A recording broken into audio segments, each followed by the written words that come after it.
পরিবর্তন হয়নি, কারণ আমরা এখন 2024 সালে আমরা এখন খুব ভয়ঙ্কর রূপে ধরে আছি।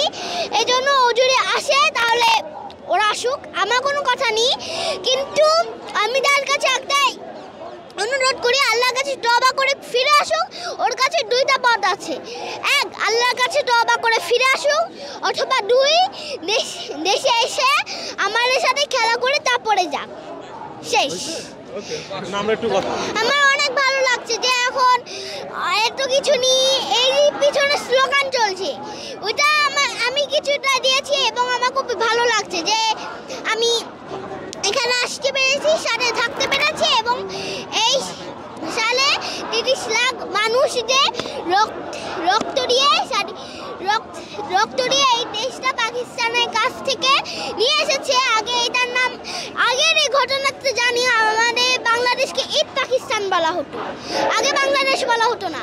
আমরা 30 লাখ মানুষ এই রক্ত দিয়ে আমরা এই দেশটা স্বাধীন করেছি, এই স্বাধীনতা বাংলাদেশ পেয়েছে, এবং 2024 সালে আমরা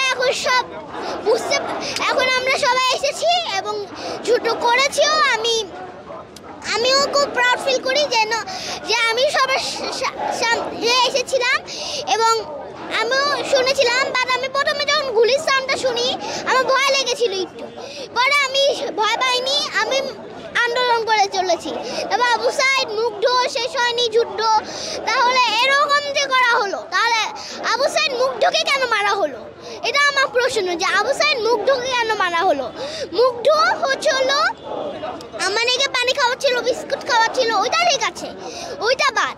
ও কেন ওইখানে পুলিশের দোষ আসে, যে পুলিশটা ঠিক আছে, কারণ ওরা তো ইচ্ছা মতন করেনি, কিন্তু এখানে হাসিনার দোষ আছে, কারণ হাসিনার নির্দেশেই তো এগুলা চলতো, এগুলা এই পুলিশ, বিএম, আওয়ামী লীগ, তারপর এগুলো সব চলতো হাসিনার নির্দেশে, হাতে পুতুলের মতন চলতো।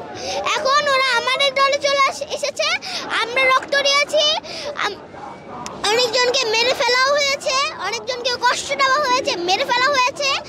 এই জন্য আমি চাই ওকে যেন আল্লাহ যেন কঠোরভাবে শাস্তি দেয়, আর না হয় ও যেন আল্লাহর কাছে ওইটাভাবে দোয়া করে, আল্লাহর কাছে দোয়া করে তার পথে ফিরে আসে। এমনিতেও তার অনেক বয়স হয়েছে, সে এখন অনেক পাপ কাজ করেছে, এই জন্য তার এখন এই মেয়ের ফলে ক্ষমা চাওয়াটা এটা তার